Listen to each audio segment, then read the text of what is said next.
So, long story short, I ended up quitting my 9 to 5 job and becoming a full time artist during the pandemic. What was I thinking? It's a long story, so let's just jump into it. Hi, my name's Justine. I am an artist and content creator. Welcome to my YouTube channel. Don't forget to like, comment, say hi to me in the comments, and definitely subscribe. My channel is growing. I'm new to YouTube, and so I'm super excited about growing my community on here. So let's get into it, right? So I am an artist. I create digital art. My art brand is named Winnie Weston, which is named after my grandfather, who passed away in 2020. So a lot was going on in 2020. A lot was going on. But a lot of times people ask me, like, how did you become a full-time artist? And I definitely want to share with you guys exactly my journey in becoming a full-time artist. So let's jump into the story. The way I grew up, I've always been surrounded by just celebrating the arts, especially Black arts. My parents did a phenomenal job at raising my sisters and I have two other sisters, they're older than me. And when I tell you, we were always surrounded by just like Black artists, Black dancers, Black musicians, Black television shows, Black movies, like really celebrating Black culture, my culture, our culture. But because of that, I got really interested in art. So when it came to trying to figure out what I like doing, just like a hobby, right? I really gravitated to art. I love drawing art, painting art. I just was really into it. A lot of my inspiration comes from Ellis Wilson. He is a black art or was a black artist in the 70s time frame, I want to say, and popular in the 80s as well. His art was featured in television shows like The Cosby Show. I just was always like, it just always stood out to me, right? And so, therefore, I was really into art. Growing up, I went to a performing arts high school and my concentration was visual arts. So I was like the artsy girl growing up. I'm still am, which is funny. But around the time of college, I was trying to decide if I wanted to do art as a focus in college for me as a major, or if I wanted to go down the path of fashion, which was my other love that I really enjoyed and wanted to learn more about. My like vision was to, at that point, at the end of high school, it was to work at a fashion magazine. And I just wanted that and I was on the track for it. During my college time, I did a lot of internships at different fashion houses, different fashion magazines. So Max Mara, the fashion house, and The Knot, the magazine, Marie Claire, the magazine. So your girl was in New York. She was doing her thing, okay? She was doing her thing.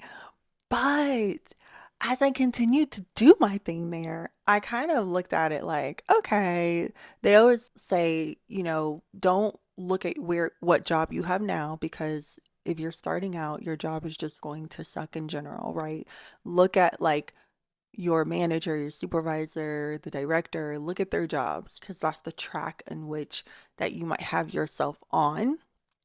And so I was looking at their jobs and I was like, I kind of like it, but I kind of don't know if I really like their jobs. I don't know. And of course, this was around the time when Devil Wears Prada, the movie came out, and everyone wanted to be like Anne Hathaway's character, Andy, in The Devil Wears Prada.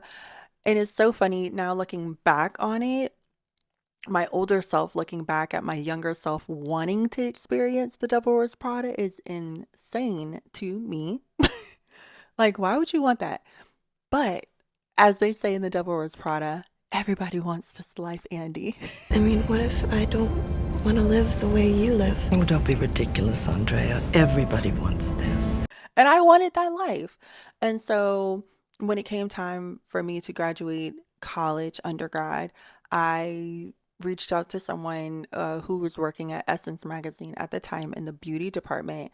And I pretty much forced my way into like having them interview me. And I got the job and I moved up to New York. And when I tell you, I have definitely experienced some Devil Wears Prada type of stuff. Like when I'm talking about running around, picking up lunches, picking up clothing, PR, like just literally being on the train and having huge, huge garment bags of fashion, of clothing. Like I've experienced it. The whole thing of, your editor or manager, supervisor over you who is a little demanding. I experienced both, right? I had a great manager over me who was an editor. She was lovely. I mean, still friends with her to this day.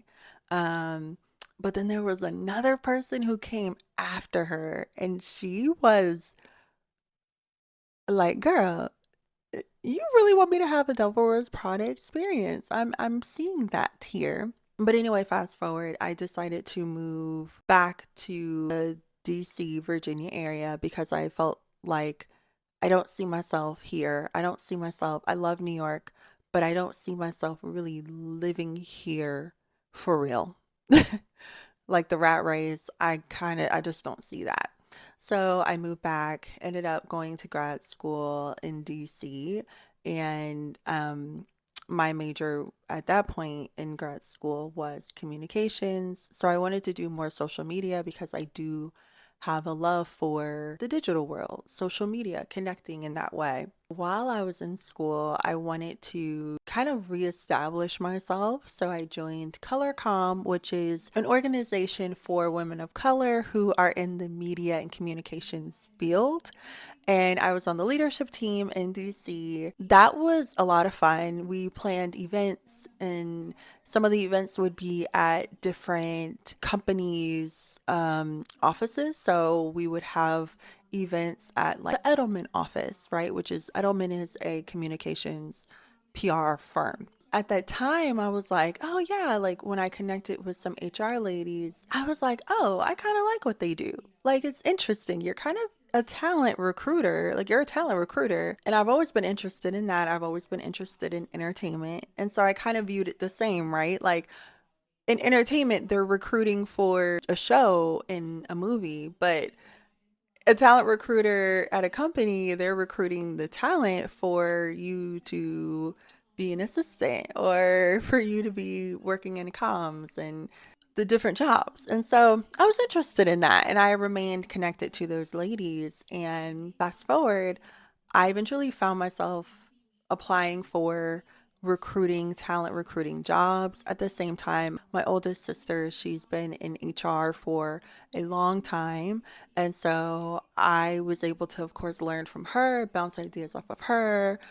And I kind of knew this could be a good fit for me, right? Because at that time when I left New York, I just felt I don't really know what I'm doing. My identity, a lot of my identity was wrapped in that New York life. It was wrapped in me being the fashion girl. And now when you kind of take that away, you'll never take away the fashion girl, okay? But you kind of take away like I don't know, the you kind of take away the glitter of it, right? Because I was at Essence and it was just so impressive. And so when you take that away, you're kind of like, "Ooh, hmm, who am I?" Um, and so I was just trying to figure that out. Of course, I knew who I was, but I was like, I'm still trying to figure out like what I want to do now that I don't want to go down that fashion path per se. I'll say this as well. At that time, fashion magazines were definitely declining. And to be quite frank, still declining, right? There's been a lot of transitions from, okay, let's do more online focus. We still have a physical copy of a magazine, but there's still a more of an online focus. And at that time, Essence was definitely going through those changes. I think at that time, Time Inc., who owned Essence magazine, they were pretty much like, you guys are sold. Somebody has to buy you guys because we're dropping you. So it was just a lot going on. It was a lot going on. So yeah, I was trying to figure out what I wanted to do. Anyway, I landed at the Atlantic and I had no previous experience. Uh, being a recruiter, working in HR, I had never done that before. I've only worked in fashion and magazine publication and communications, right? So I ended up working at Edelman doing PR there. The Atlantic definitely took a gamble on me, and I was so thankful that they did. In me joining the Atlantic, I really wanted to make sure that I left my mark. I wanted to make sure that I was able to bring diversity, diverse candidates into the Atlantic and have the chance to actually be hired at the Atlantic. Um, and that's what I did. I was so happy and proud of myself. Even nowadays, I think back and I'm like, man, I'm so proud of myself for just bringing diversity. Like, just I hired so many different people. It was just so many different people and just from diverse backgrounds. And I was really happy about that. So when I first joined, my manager at that time, she was this lady, and of course, she was Caucasian woman. And I always felt kind of left out when it came to her. There would be times where she would ask everybody else, like, how was your weekend? How was your weekend? How was your weekend? And when it came to me, it was like nothing. It was like that fake type of smile of hi. And that was it. Like you're asking everybody else, like, and I have been there for a while, and you're asking everybody else how their weekend is. And those women who you're asking are typically, they look like you, and I look different from everybody else. So I'm like, okay, like, there's something there, right? So anyway, she ends up leaving to go to another part of the Atlantic. So the Atlantic, they had different companies underneath them. And she ended up going to one of the other companies that was still underneath the Atlantic. I was happy. I was like, oh, that's good. Then another woman came and she was great, right? Her and I worked well together. We were the only ones on our team when it came to recruiting. So, recruiting for the DC office, which is actually the headquarter or was the headquarter of the Atlantic. We worked really well together to not only hire efficiently, but to bring diverse candidates and actually hire diversity and bring that into the Atlantic, which I think is what makes companies so rich and special. While I was a talent recruiter, I had been telling my boyfriend at the time, husband now, that I was just so tired of not being creative. I just didn't feel like myself. I just felt like I had become this corporate girl who just it was just a corporate girl. Like I wasn't creative or anything. So he was like, "Well, why don't you start drawing again or painting or doing what you love?" So he bought me a sketchbook and the rest is honestly history. And so I started sketching more, painting more, and I revisited this idea of selling my art as art prints because I had this idea back in like 2016. And then I revisited it again when I started to paint and sketch more in that 2019, 2020 time. So at this point, I'm like, okay, I know I want to sell them as art prints and possibly get paid for it. I'm now trying to figure out what to name my company. At the time, my grandfather passed away. He was like my best friend, and he passed away. And I was just like, well, now I know what to name my company. And so I named it after him. His name is Carl Weston Winfield. I named my company Winnie Weston. Winnie is from his last name, which is Winfield. He was affectionately known as Winnie sometimes. The Winnie, and I took the Weston of his middle name and combined it and made Winnie Weston. That's pretty much how it started. So at that point, I had been drawing and just putting my art out there. And I created an Instagram page for it. And I just was like, I'm just going to put it out there because it holds me accountable too. From there, I was able to just create the art that I wanted to create and post it. And that grew and grew and grew, and my platform grew. And then all of a sudden, I had like brands like Adobe reaching out to me, and it became just a whole dream very quickly. And so we were rocking and rolling, we were doing a great job. And all of a sudden, COVID happens, and the Atlantic's like, hey, we're breaking apart, right? I'll never forget the VP of HR. He calls me one night, and it's like maybe 8 p.m. And he says to me, y'all, please hear this, please hear this. He says to me, he said, hey, how are you doing? And I was like, I'm doing well.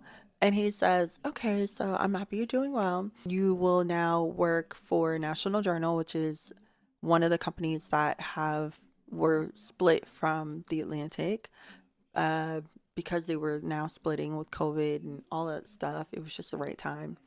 And so he said, you'll be working for National Journal and you'll be a manager. And I was like, "Oh, okay. Is there a raise in this? Because if I'm going to be a manager, I'll be the only recruiter there for that entire company. I'm expecting, some type of raise." And he was like, "Oh, yeah, like 5K."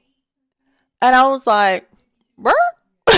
And now, y'all, I'm not a greedy person. I'm not that type of person who's like, give me $200,000. I'm not that type of person. But I do feel like I am doing a lot of work already. And so for me to now be told that I'm going to be a manager, um, of another company, and I'm just really going to be the only one who's really doing the work, I felt like 5K is a little bit, that's a little low. That's a little low. That's a little low. Anyway, and so I said to him, like, oh, is there room to negotiate? I want to negotiate. And he was pretty much like, no, there's no room. It's either that or you don't take it and you pretty much get laid off. Well, of course, I'm like, okay, I guess I'll take it then because I don't want to be laid off. I wasn't planned for that. So the next morning, at the team meeting, he announces to everybody, like, oh, yeah, Justine will be going here to da da da da on that team and blah, blah, blah. Like, just, it was just kind of, for me, unprofessional. And I just didn't feel like it was treated with care. Um, and then he announces, and her old manager, her old boss will be coming back after maternity leave, and Justine will be working under her.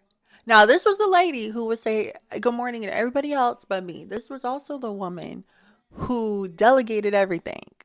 So you did a lot of work and she did very little work. She was a director, I get it. But at that same time, okay, you can't be asking me to do all these things and you're not doing anything, right? So she was a big delegator. There were microaggressions there. She's gotten even in trouble for them. So I just was confused about why they were bringing her back. Anyway, so she comes back. I'm a part of it's a super small team. It's literally just the four of us. Uh, Two of the other girls were one was for benefits, one was for employee engagement or something like that. And I was for recruiting. So you're talking about me recruiting for a whole company. And then on top of that, it's around the COVID time. So companies were more into the performance of like, oh, we want to bring black talent in and we want to reach them. Sometimes I think it was genuine, sometimes I don't think it was.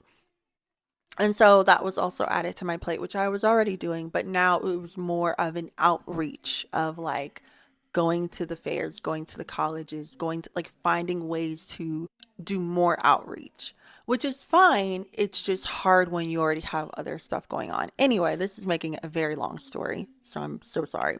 Fast forward, I'm working with a woman who was my former boss, and before she even starts, and I'm still working at the other place at the Atlantic, she says to me, oh, I just want to check in with you. It's been a long time since I chatted with you. How are you doing?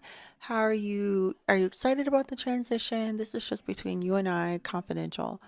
And I say to her, yeah, I mean, am I a little bit disappointed in how the transition has gone because I feel like I'm just out of the loop. There were just things that I did not care for. I told her, you know, I like recruiting. It's just I wasn't thinking that I would be doing recruiting for National Journal. I just did not think that that was what I'd be doing. We both transitioned over to National Journal. I'm working there, she's working there. I've been able to hire again a lot, bring some of those people that I hired at the Atlantic, I've been able to bring them over at National Journal, everything like that. Mind you, so as I'm working as a manager at National Journal, as a talent manager, I say to her and the president of National Journal, and I say, "Hey, I really want a raise. I have been doing a lot of this stuff on my own. If you worked in HR and talent recruiting, you know how busy it can be, especially during that time in COVID, because people were not only were there layoffs happening, but also at the same time, you had a lot of people who were doing the great resignation. So people, I would hire people, and then 3 weeks later, they probably had another great opportunity, or they didn't like the company, or they didn't like what they did, or they didn't like their manager, and they just quit. And that was great for the people. I was happy for the people. Like, I'm not mad that you're resigning because you have to do what you have to do. But for me, it was difficult as the talent recruiter because then I have to do the process again. And that's a lot, right? So I felt like I should get paid more than just that 5K bump because I've taken on way more and I've never dropped the ball. I say that to them and they're pretty much like, no, there's no room in the budget. And I was like, even 5K more to get me to like, so that there's, just a 5K more bump. No, there's no room in the budget. I was like, what? Huh. One of my annual reviews, she says to me, "Oh, well, I think Justine doesn't want to be here because of conversations I've had with her." Now, mind you, she said when she asked me about this stuff before, I wasn't even working at the National Journal when the review came out and we had that chat. I at that point felt like I had to leave because like at that point I just don't think you're for me. Like you're that review goes to the president and you're basically saying that I don't want to put in effort. I just said that the transition from the Atlantic to National Journal was not done well. Like at all. I think she just wanted me out in general, to be honest with you. I think she just wasn't a fan of me. And at the end of the day, she basically was like, well, you can get a severance, you can leave and get a severance. But the way she said it was more like, I'm trying to help you. I just feel like there's more that you want to do than here. And it's like, but that's not your place, especially if I'm doing a good job. It was crazy. Y'all, it was so insane. So when it came time for me to possibly resign, I kind of did the whole thing of like, okay, do I want to resign or not? Like, but they don't want to pay me what I'm worth, and I'm doing a lot. Like I'm working really, really hard, and I'm not dropping any of the balls. And on top of that, she kind of went back and told her what something that I thought was confidential. So then I feel like I can't trust you and you have microaggressions. Like there's just way too much. I resigned, I got a severance, and I went into my art business full time. And honestly, as I did that, it was like I had a freak out moment because I was just like, oh my gosh, what did I do? I was just like, I literally just quit my job to be a full time artist. What am I thinking? Honestly, it's been a heck of a journey, like as far as, finding an accountant, hiring an accountant, building out a website, just finding a place to print out the products. And then eventually I found a place to do drop shipping for my products because I felt like that was just better for me. Just been a journey, but that's how I became a full-time artist, which is insane. It stemmed from, and again, I guess in a way, I was a part of the Great Resignation as well because I was just so fed up. But as a woman of faith, I do believe that a lot of times God pushes us forward and into our destinies, and it doesn't feel good sometimes. So when I left, I felt like there was no other choice but for me to leave. I had been applying to jobs, I hadn't gotten anything. I was interviewing, like I was connecting with people, and it just was never, it just didn't work.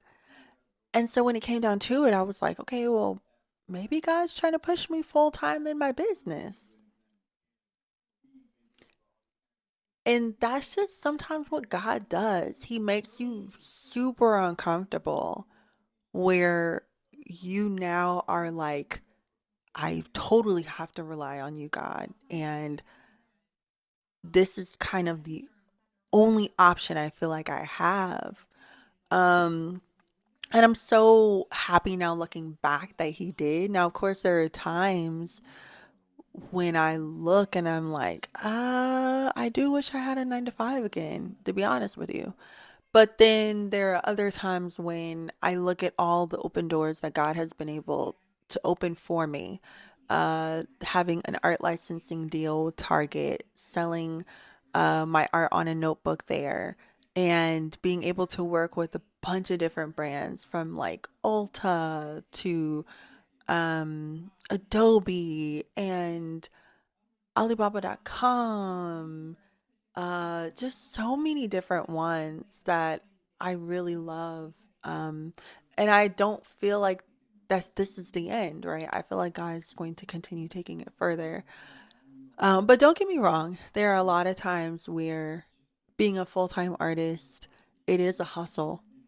And sometimes even with the hustle, it's just not working in your favor because of the economy, because of what could be going on with brands or this or that or people. And so it gets tough. It does. It gets tough. But I am happy that I truly did get out the boat. And sometimes I felt like I was sinking, but other times I did feel like God has been able to sustain me, which is, I hope you guys loved my story of how I became an artist. I know this was a long video and sometimes probably felt all over the place. My apologies for that. But I definitely want to share with you guys just more about me and how I started and who I am, right? So, in the comments, leave me a comment of what kind of topics you would like for me to cover. I definitely want to add that to my list of topics that I'm planning to cover. So I hope you enjoyed this video. Bye.